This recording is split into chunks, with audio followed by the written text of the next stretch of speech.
सो electrocardiogram, देखो ECG, ECG का full form है इलेक्ट्रोकार्डियोग्राम, इलेक्ट्रोकार्डियोग्राम। और एक्चुअली जो मशीन होती है ना, ईसीजी मशीन आपने देखी होगी ना, यस सर। मशीन को ग्राफ बोलते हैं एक्चुअली। वो ये जो एक्चुअली उसमें प्रिंट आता है ना या डिस्प्ले पे दिखता है, उसको ग्राफ बोलना चाहिए कि नहीं? Yes sir. जो प्रिंट मिलता है आपको ईसीजी का, अभी अभी अभी तो ये भी मिलता है, सॉरी, अभी तो प्रिंट वाला जमाना गया, लेकिन जैसे हॉस्पिटल में आईसीयू में वो मॉनिटर रहता है ना, मॉनिटर के ऊपर ये ग्राफ आता जाता है, तो उसको एक्चुअली ग्राफ बोलना है। लेकिन आप ना इधर एक ध्यान रखोगे कि मशीन को एक्चुअली ग्राफ बोलते हैं, ग्राफ। और ईसीजी का फुल फॉर्म जो है ना, उसको ग्राम बोलेंगे, ये ध्यान रहेगा आपको।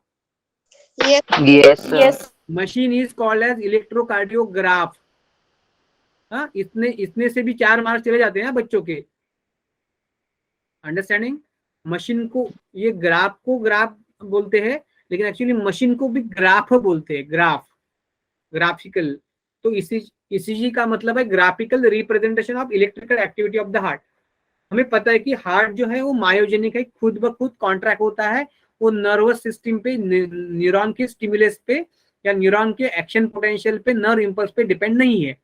हालांकि उसका अगर सिंपैथेटिक न्यूरॉन से उसको स्टिमुलस मिला तो ये हार्ट बीट बढ़ जाएगी, पैरासिम्पैथेटिक से मिला तो कम हो जाएंगे। लेकिन रेगुलर बीटिंग जो है ना, उसका नॉर्मल बीटिंग, उसके लिए वो नर्वस सिस्टम पे डिपेंडेंट नहीं है, वो खुद के ऊपर डिपेंड है उसके, इसलिए उसको बोलते हैं ऑटो एक्साइटेबल या मायोजेनिक।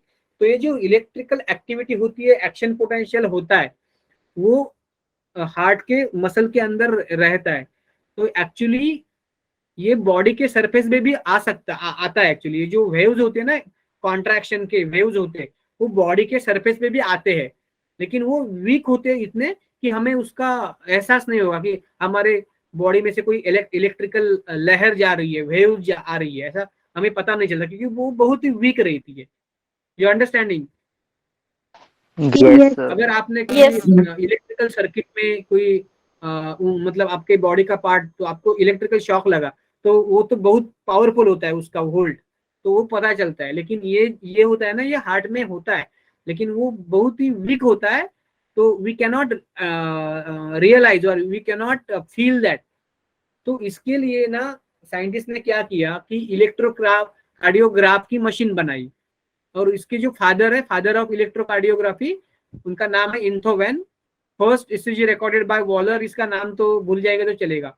तो स्टैंडर्ड ईसीजी होता है, उसमें 3 लीड्स होते हैं। 3 लीड्स मतलब क्या? इलेक्ट्रोड होते हैं। इलेक्ट्रोड क्यों? कि जो हार्ट की वेव आपके बॉडी के सरफेस पे आती है, उसको डिटेक्ट करना है, और डिटेक्ट करके उसको एम्पलीफाई करना है, और उसको ये वोल्ट मीटर में देखनी है, डिस्प्लेसमेंट देखना है वोल्टेज का।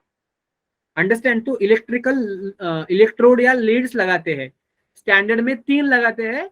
तो दोनों आपकी जो रिस्ट है, इसको राइट रिस्ट को एक, लेफ्ट रिस्ट को एक, और जो डाया मतलब लेफ्ट पैर है, ये लेग है, उसके एंकल को एक लगाते हैं। ऐसे 3 इलेक्ट्रोड लगाते हैं। तो इलेक्ट्रोड का काम क्या है कि डिटेक्ट करना है उसको, इलेक्ट्रिकल वेव जो हार्ट से निकल रही है और बॉडी के सरफेस पे आ रही है, और उसको ट्रांसमिट करना है। उधर मॉनिटर आपको दिखाएगा या ग्राफ आपको उसका प्रिंट दिखाएगा। और जब ये इलेक्ट्रोड लगाते हैं ना, तो एक कंडक्टिंग जेल लगाते हैं स्पेशली, और 6 इलेक्ट्रोड लगाते हैं। जब आपको अगर डिटेल ईसीजी चाहिए, डिटेल ईसीजी, तो आपके चेस्ट के अंदर ऊपर 6 इलेक्ट्रोड लगाएंगे। मतलब टोटल 9 इलेक्ट्रोड है, वो 3 और 6 डिटेल ईसीजी चाहिए। स्टैंडर्ड के लिए तो ये तीन तीन काफी है, लेकिन डिटेल ईसीजी देखना है तो टोटल 9 इलेक्ट्रोड छाती के ऊपर, चेस्ट के ऊपर 6 लगाते हैं। तो जो चेस्ट के ऊपर लगाते हैं ना 6 इलेक्ट्रोड, तो उस टाइम चेस्ट के ऊपर एक जेल लगाते हैं, पता है ना जेल, तो उसको बोलते हैं कंडक्टिंग जेल। तो क्या करती है वो, ये जो इलेक्ट्रिकल एक्टिविटी है ना, मतलब सरफेस पे आ रही है, उसको एम्पलीफाई करती है। You understanding? Yes sir. Okay, okay. तो देखो ये तो ये स्टैंडर्ड में क्या है, PQRST, इधर क्यू गया है बाहर, PQRST, ये क्यू है ना, ओके। तो स्टैंडर्ड में क्या है, वेव क्या है, PQRST, clear? Yes, sir. P ये पी है, शॉर्ट अपवर्ड डिफ्लेक्शन। तो पी क्या रिप्रेजेंट करता है? Contraction of atria. आपको पता है कि न्यूरॉन हो या मसल हो, जब उसके अंदर से इलेक्ट्रिकल वेव जाती है तो क्या होता है? उसका मेम्ब्रेन पोटेंशियल बदलता है, उसको बोलते हैं डीपोलराइजेशन। पता है ना आपको? पहले वो पोलराइज रहता है, मतलब बाहर, सेल के बाहर रहता है पॉजिटिव चार्ज, सेल के मेम्ब्रेन के अंदर होता है नेगेटिव चार्ज। तो cell is said to be polarise, जैसे कि न्यूरॉन, वैसे ही हार्ट का सेल या हार्ट का मसल। लेकिन जैसे ही उसमें डीपोलराइज हो गया, मतलब अंदर आ गया पॉजिटिव चार्ज, बाहर चला गया नेगेटिव चार्ज, तो उसको बोलते हैं डीपोलराइजेशन। तो एट्रिया का कॉन्ट्रैक्शन मतलब एट्रिया में से वेव ऑफ कॉन्ट्रैक्शन जा रही है, उसका मतलब एट्रिया का मेम्ब्रेन, एट्रियल के मसल का मेम्ब्रेन क्या हो रहा है? डीपोलराइज। तो पी वेव क्या स्टैंड करता है? एट्रियल कॉन्ट्रैक्शन या एट्रिया का depolarisation. You understanding? Yes, sir. बाद में क्यू है, वो छोटा सा डाउनवर्ड डिफ्लेक्शन है। सॉरी, क्यू इधर आर होगा, सॉरी बच्चों, इधर आर होगा।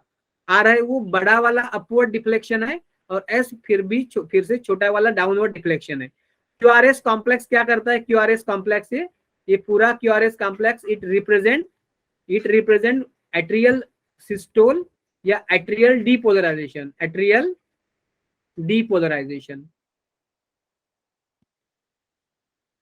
और ये क्या? क्यूआरएस कॉम्प्लेक्स वेंट्रिकल का सिस्टोल, जहाँ पे कार्डियक आउटपुट होता है या स्ट्रोक वॉल्यूम होता है एक बीट में या 1 मिनट में होता है कार्डियक आउटपुट, वेंट्रिकुलर सिस्टोल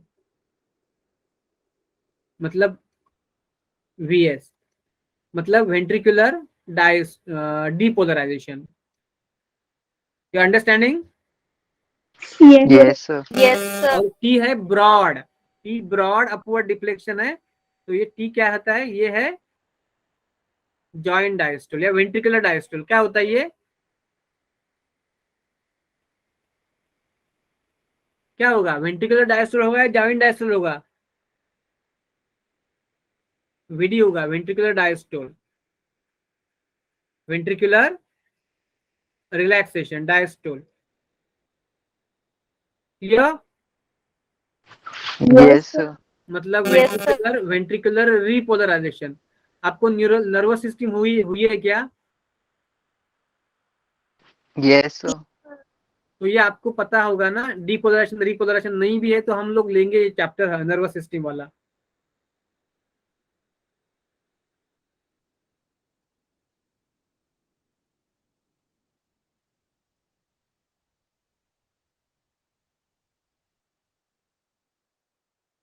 कभी ये ग्राफ देखे, देखो, P wave electrical excitation at both atria, उसमें क्या होता है? साइनोएट्रियल नोड पे फायरिंग होता है, मतलब वेव ऑफ कॉन्ट्रैक्शन जनरेट होती है, both atria contract simultaneously, atrial depolarisation, as atrial contraction. बाद में QRS complex, ventricular contraction, ventricular systole, ventricular depolarisation. बाद में T wave ventricular diastole, repolarisation of ventricle, relaxation of ventricle.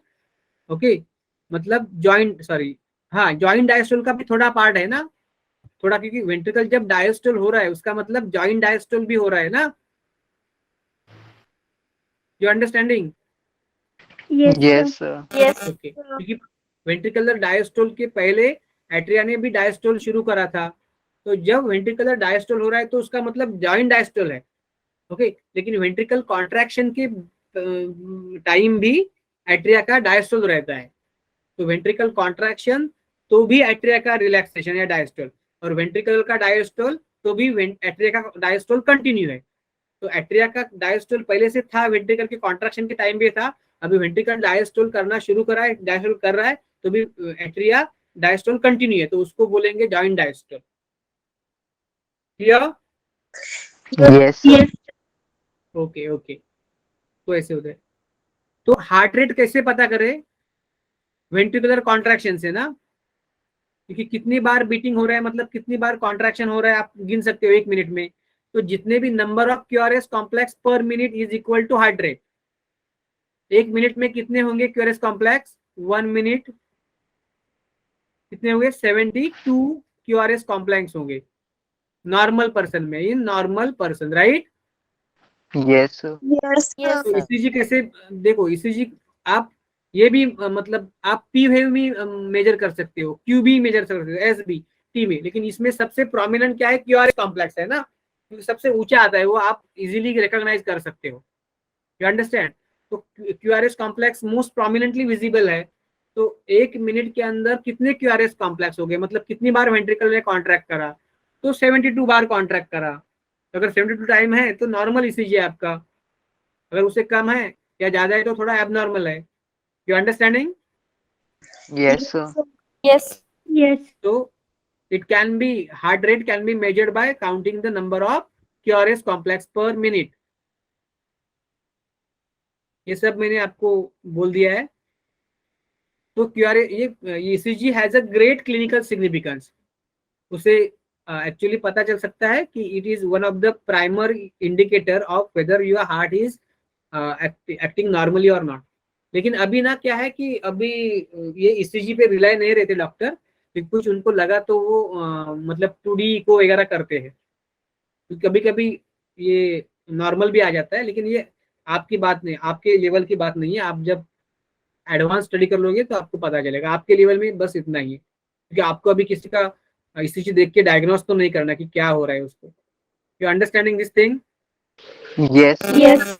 ये पूरा एक flow chart है, आप ये देख ये मतलब पढ़ लो और अंडरस्टैंड कर लो। ये सब जो अलग अलग पार्ट में मैंने आपको समझाया वही है फ्लो चार्ट, कुछ अलग बात नहीं है। अभी डबल सर्कुलेशन तो पहले से पता है ना का, डबल सर्कुलेशन क्या होता है कि राइट एट्रियम में ब्लड आता है किससे, पल्मोनरी आर्टरी से, राइट। Yes, sir. क्या Yes, बोला sir. मैंने, राइट एट्रियम में पल्मोनरी से आर्टरी से ब्लड आता है क्या, राइट आर्टरी एट्रियम में सुपीरियर वेना क्या हुआ, इंफीरियर वेना क्या हुआ एंड कोरोनरी वेन से ब्लड आता है, इम्प्योर ब्लड, डीऑक्सीजनेटेड ब्लड, और वो राइट एट्रियम से जाता है राइट वेंट्रिकल से जाता है पल्मोनरी आर्टरी में, और पल्मोनरी आर्टरी से जाता है लंग में, लंग में उसका CO2 बाहर निकाला जाता है, और प्योर ब्लड पल्मोनरी वेन से आता है लेफ्ट एट्रियम में, लेफ्ट एट्रियम से जाता है लेफ्ट वेंट्रिकल में, लेफ्ट वेंट्रिकल से प्योर ब्लड जाता है ये सिस्टमिक आर्टरी या डॉर्सल एवोर्टा में, उससे जाता है बॉडी के पार्ट्स में, कैपिलरी में डिवाइड होता है, CO2 लेता है, O2 देता है, और फिर ये बनता है DO2 ब्लड। तो ये डबल सर्कुलेशन मतलब क्या है कि देखो कि heart to lung and lung to heart उसको बोलेंगे पल्मोनरी सर्कुलेशन, और heart to body and body to heart उसको बोलेंगे सिस्टमिक सर्कुलेशन। तो क्या हुआ, हार्ट टू लंग कैसे होता है कि राइट वेंट्रिकल से पल्मोनरी आर्टरी से लंग, और लंग से पल्मोनरी वेन से लेफ्ट एट्रियम, मतलब जो ब्लड राइट वेंट्रिकल से बाहर पड़ा था लंग में गया, और लंग में उसका CO2 एक्सचेंज हुआ ऑक्सीजन से, और ऑक्सीजन ब्लड आया पल्मोनरी वेन से लेफ्ट एट्रियम में। तो राइट वेंट्रिकल से जो इम्प्योर ब्लड बाहर निकला है वो प्यूरिफाई करके आएगा वापस लेफ्ट एट्रियम में। तो right ventricle to left atrium, ये जो जर्नी है ब्लड की उसको बोलेंगे पल्मोनरी सर्कुलेशन, कि राइट वेंट्रिकल से पल्मोनरी आर्टरी में जाएगा, पल्मोनरी आर्टरी में से जाएगा लंग के पास, लंग से वापस आएगा पल्मोनरी वेन में, वो आएगा लेफ्ट एट्रियम में। तो right ventricle, pulmonary artery, pulmonary vein, left atrium, ये जो ब्लड का मूवमेंट है, फ्लो है, उसको बोलेंगे पल्मोनरी सर्कुलेशन। और हमें पता है कि लेफ्ट वेंट्रिकल से प्योर ब्लड जाएगा बॉडी में, मतलब left ventricle to systemic artery to the body to the systemic vein मतलब जो भी सुपीरियर वेना क्या हुआ, इंफीरियर वेना क्या हुआ, coronary sinus, and systemic vein से राइट एट्रियम में। तो लेफ्ट वेंट्रिकल से राइट एट्रियम में जो है, लेफ्ट वेंट्रिकल से सिस्टमिक आर्टरी से बॉडी की तरफ, बॉडी से वापस सिस्टमिक वेन से right atrium. So left ventricle to right atrium, ये जो कोर्स है ब्लड का उसको बोलेंगे सिस्टमिक सर्कुलेशन। तो आपको समझ में आया double circulation? Yes. Yes. Yes, sir. If it is understood, then please show your understanding. Yes, come on fast. If you are done with the double circulation, please let me know. Yes, come on fast. ये तो बहुत बार हमने देखा है, breathing and exchange of gases में भी देखा था हमने। Yes, come on fast. Yes, किसको समझ में नहीं आया तो थम्स अप मत करो प्लीज, मुझे पूछो कि क्या है सर ये एक्चुअली।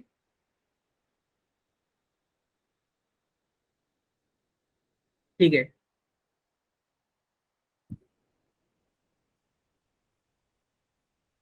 ठीक है 50। ओके, आपका 9-10 बजे लेक्चर कौन सा है? सर फिजिक्स का। कल मेरा लेक्चर 8 से 9 बजे होगा आपके पास। और आपका लेक्चर, सॉरी क्या बोल रहा था मैं, आपका लेक्चर 8 बजे शुरू हुआ ना कल? Yes, sir. मुझे आधा घंटा कम से कम चाहिए था, मुझे फिनिश करना है कल। ठीक है, बाद में देखेंगे। ओके, तो यही डबल सर्कुलेशन का चार्ट है, ये समझा दिया मैंने आपको। अभी ये कोरोनरी सिस्टम क्या होती है? Circulation of blood to and from cardiac muscle. मैंने देखा, बोला आपको कि कोरोनरी आर्टरी होती है, दो आर्टरी होती है, right and left. Okay, right coronary artery and left coronary artery, one pair. तो क्या होता है कि हमें पता है कि जो pulmon sorry systemic artery left ventricle से बाहर निकली है ना, वो सिस्टमिक आर्टरी का जो ऊपर जाती है उसको बोलते हैं असेंडिंग एओर्टा। देखो, हमने क्या देखा था, ये एट्रिया है, ये वेंट्रिकल है सपोज। ओके, तो ये लेफ्ट वेंट्रिकल से जो सिस्टमिक आर्टरी ऐसे गई थी ना इधर से, ठीक है। तो इसको बोले, ये है असेंडिंग आर्टरी, असेंडिंग ऊपर जा रही असेंडिंग आर्टरी। ये है ट्रांसवर्स आर्टरी, और ये है descending artery. You understanding? Yes, yes sir. Sir. तो ये ट्रांसवर्स आर्टरी की 3 ब्रांच होते हैं ना, आपको पता है, ऐसे 3 ब्रांच होते हैं ऐसे उसके। Okay, 3 branch. तो ये ऊपर जा रही असेंडिंग आर्टरी, उसकी एक ब्रांच होती है। ओके, उससे ब्रांच निकलती है, उसको बोलेंगे कोरोनरी आर्टरी। और ये 2 ब्रांच निकलती है, कितनी निकलती है ब्रांच? 2 निकलती है। और ये हार्ट के मसल में अंदर घुस जाती है। तो it arise from the ascending aorta, it supply oxygenated blood to heart wall and heart muscle. Okay, तो जैसे ही आर्टरी हार्ट के वॉल में घुस गई, तो उसका आर्टेरियोल में ब्रेक डाउन हुआ, आर्टेरियोल का हुआ कैपिलरी में, कैपिलरी ने ऑक्सीजनेटेड ब्लड दिया हार्ट के मसल को, हार्ट के वॉल के मसल को, और उनसे ले लिया CO2 ब्लड, और वो उनका रीयूनियन हो गया, और वो हो गए coronary venule. Coronary venule join हो गए, उनका बना coronary when. Coronary when one pair है, राइट एंड लेफ्ट। तो they collect blood from heart wall and heart muscle, and they join and open into coronary sinus, that is coronary vein, and they open into the they open into the right atrium. Is it done? Yes Yes, sir. yes, तो sir. Coronary when जो है ना, उसके opening में क्या है? थिबेजियन wall है। Superior vena क्या होती है ओपनिंग में? कौन सा वॉल है? हैवर्जियन वॉल। ओके, और इंफीरियर वेना क्या होती है ओपनिंग में? क्या है? यूस्टेचियन वॉल है। लेकिन ये हैवर्जियन वॉल जो है ना, that is the at the opening of superior vena क्या, वो डाउटफुल है साइंटिस्ट को। तो कोई कोई बताता है कि ऐसा वॉल नहीं है, कोई बोलता है ऐसा वॉल है। ठीक है, आप छोड़ दो, आपके क्वेश्चन आएगा कि which of the following wall is present at the opening of superior vena cava, और उसके ऊपर अगर नाम दिया होगा हैवर्जियन, तो उसको सिलेक्ट कर लेना, नहीं तो आप भूल जाओ उसको। Is it clear? Yes sir. Yes, yes, this is the coronary blood circulation, coronary system to and from the heart blood. Hepatic portal system, सब वर्टिब्रेट के अंदर होते हैं हिपैटिक पोर्टल सिस्टम। तो हिपैटिक पोर्टल वेन क्या होती है? It carry blood from intestine to liver before delivering. देखो, एक तो पता है आपको कि हर ऑर्गन जो होता है ना, हर ऑर्गन उसके अंदर एक आर्टरी जाती है। वो आर्टरी डिवाइड होती है आर्टेरियोल में, आर्टेरियोल यूनाइट होती है वेन्यूल में, और वेन्यूल यूनाइट होती है वेन में। तो जो हमारा इंटेस्टाइन है, तो इंटेस्टाइन करता है डाइजेशन, अल्टीमेट डाइजेशन, आपको पता है। तो इंटेस्टाइन में से जो डीऑक्सीनेटेड ब्लड आ रहा है, मतलब इंटेस्टाइन में से जो ब्लड जा रहा है डीऑक्सीनेटेड ब्लड वेन में से, वो एक्चुअली इंफीरियर वेना केवा में जाना चाहिए। मतलब जो वेन निकल रही है इंटेस्टाइन से, that should open into the inferior vena cava. You understanding? yes, yes sir. But actually वो डायरेक्टली इंफीरियर वेना केवा में ओपन नहीं होती, वो पहले जाती है लीवर के पास। ओके, और लीवर से होके गुजर के वो वेन फिर बाद में जाती है किसके पास, इंफीरियर वेना केवा के पास। देखो ये हार्ट है, ये सपोज इंफीरियर वेना केवा है, ये हमारा इंटेस्टाइन है सपोज, ये हमारा इंटेस्टाइन है, ये इधर सपोज लीवर है। तो ये जो इधर से वेन निकली ना, इधर से जो वेन निकली, तो एक्चुअली वो जाना चाहिए किसको, इंफीरियर वेना केवा में जाना चाहिए था ना सेपरेटली, और इसकी भी वेन जाना चाहिए था इंफीरियर वेना केवा में। You understanding? Yes. Yes. Yes. लेकिन ऐसा ऐसा एक्चुअली नहीं होता। ये वेन जो है ना इंटेस्टाइन से, वो actually directly inferior vena cava में नहीं जाती। वो कहाँ पे जाएंगी, वो पहले जाएंगे लीवर में, और लीवर से वो बाद में ये जाएगी इंफीरियर वेना केवा में। क्यों? क्योंकि जो फूड एब्सॉर्ब हुआ है ना इंटेस्टाइन में, उसमें से कुछ फूड का स्टोरेज या कुछ फूड का मैकेनिज्म आगे वाला वो लीवर के अंदर करना है, इसलिए वो लीवर के पास जाएगा। तो ये है, ये हमारा लीवर, ये हमारा इंटेस्टाइन, ये हमारा है सपोज इंफीरियर वेना केवा, या सिस्टमिक सर्कुलेशन बोल सकते हो आप उसको, इंफीरियर वेना केवा या पोस्ट कैवल। और ये जो है ना, ये है हिपैटिक पोर्टल वेन। इसको क्या बोलेंगे, इंटेस्टाइन एंड लीवर के बीच जो है hepatic portal when. Is it clear? Yes. Yes, sir. Okay. उसके बाद क्या किधर गए, हाइपोथैलेमो हाइपोफिजियल पोर्टल सिस्टम। क्या बच्चों आपने ये हार्मोन वाला चैप्टर पढ़ा है, केमिकल कोऑर्डिनेशन इंटीग्रेशन पढ़ा है क्या? Yes. Yes. Yes. देखो आपको पता है ना, ये हमारा ये होता है हाइपोथैलेमस, ये है हाइपोथैलेमस, राइट? Yes. और ये सपोज है उसका पिट्यूटरी ग्लैंड का स्टॉक, ये पिट्यूटरी ग्लैंड, ये होगी एंटीरियर पिट्यूटरी,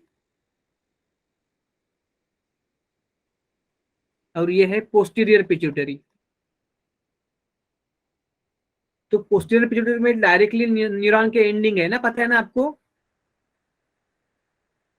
वो दो हार्मोन लाते हैं, एक तो एंटी डायबिटिक हार्मोन, दूसरा ऑक्सीटोसिन हार्मोन। इधर सुप्रा ऑप्टिक और पैरावेंट्रिकुलर न्यूक्लिया है ना, अंडरस्टूड? Yes. Yes. ओके। लेकिन ये जो एंटीरियर पिट्यूटरी है ना, that is under indirect control of hypothalamus, क्योंकि हाइपोथैलेमस में से जो hypothalamic releasing factor and hypothalamic inhibitory factor तैयार होंगे ना, वो ये पिट्यूटरी ग्लैंड के अंदर आ जाएंगे। तो इधर ये वेन होती है, इधर उनका कैपिलरी होता है, और इधर भी वेन होते हैं, इनका कैपिलरी होता है। ओके। तो इधर वाले हार्मोन जो है ना, ये है hypothalamic hypophyseal portal system, hypothalamus and pituitary anterior.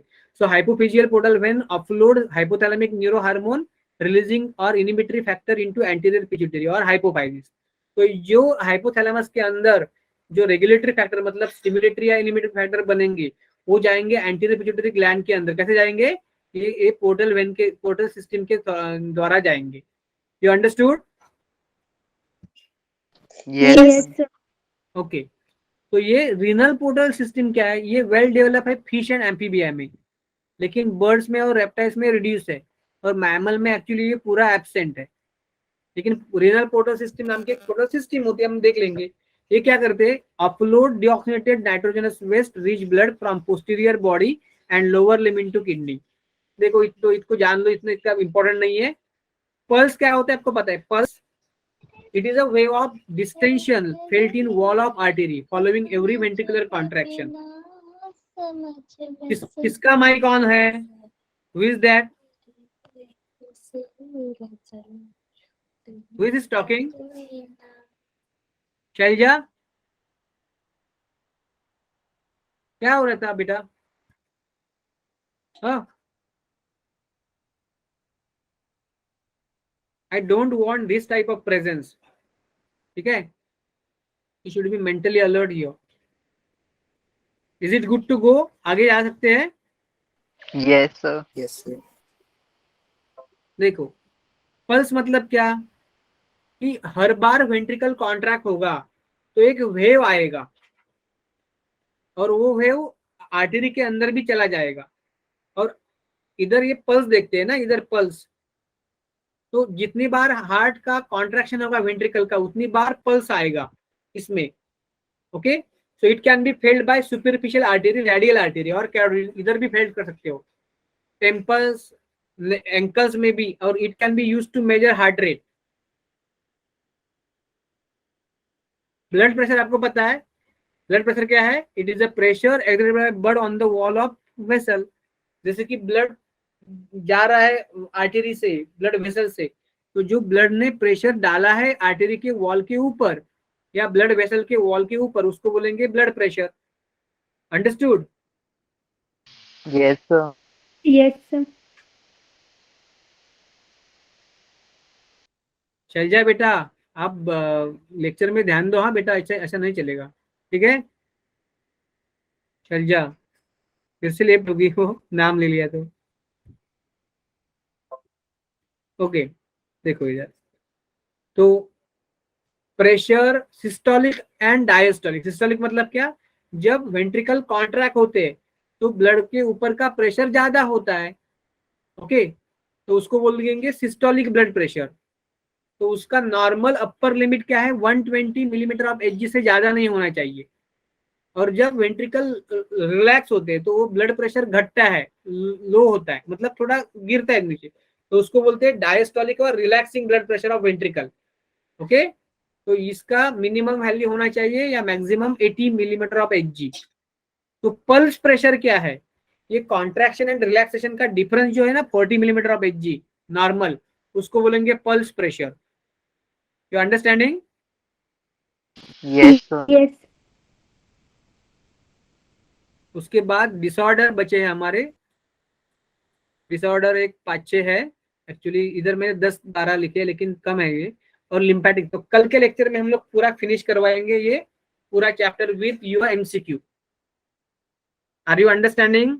Yes, sir. Okay, तो अगर आपको इतना क्लियर है तो आप थम्स अप कर सकते हो before leaving the lecture. Yes, इधर करो, कमेंट में करो यार, कमेंट सेक्शन में करो।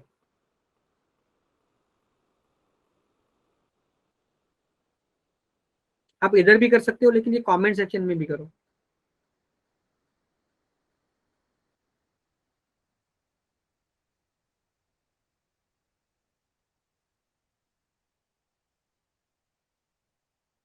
ये क्या क्या मजा है ना इधर। अरे हर्ष बेटा, आप सबके एक एक ही थम्स अप करते हो, सब लोगों के। Thank you.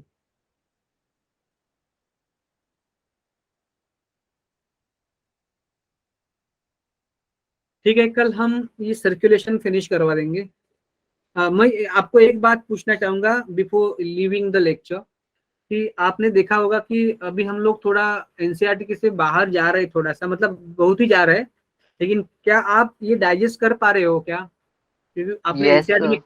Yes, sir. Compare करा तो बहुत आपको लगा कि बहुत मतलब सर बहुत डिटेल पढ़ा रहे हैं, तो is it okay with you? Yes, sir. Yes, Okay. sir. देखो, मैंने Yes, sir. पहले ऐसा क्यों नहीं किया, तो पहले मुझे जानना था कि आप किस लेवल तक मैं उसको पढ़ा सकता हूँ, आप पढ़ सकते हो मेरे से। तो मुझे तो लगता है कि अगर आपको कोई इतराज नहीं हो तो हम लोग ऐसे डिटेल में मैकेनिज्म पढ़ सकते हो, अगर आपको इंटरेस्ट आ रहा है तो उसमें। Yes, sir. या आप सिर्फ एनसीईआरटी के टेक्स्ट को कंपेयर करोगे तो ये बहुत ज्यादा लगेगा आपको। ओके, मैं और एक काम करता हूँ, सिर्फ एनसीईआरटी वालों का एक फ्लो चार्ट बनाता हूँ और आपको भेज देता हूँ आपके ग्रुप पे, ठीक है? सिर्फ एनसीईआरटी का, और ये भी रहेगा, और एग्जाम के टाइम वो आप उसको रिवाइज कर सकते हो, ठीक है? Yes, sir. Yes, sir. Yes yes yes, ठीक है, okay, thank you, good night, we are leaving the lecture. Thank you, sir. Good night, sir. Thank you, sir. Good night, sir. Good night, good sir. Night, Thank you, good sir. Night, Good night, sir. Yes, good night, good night, Good night, Good sir. night, sir. Good night, yes, bye, मिलते कल।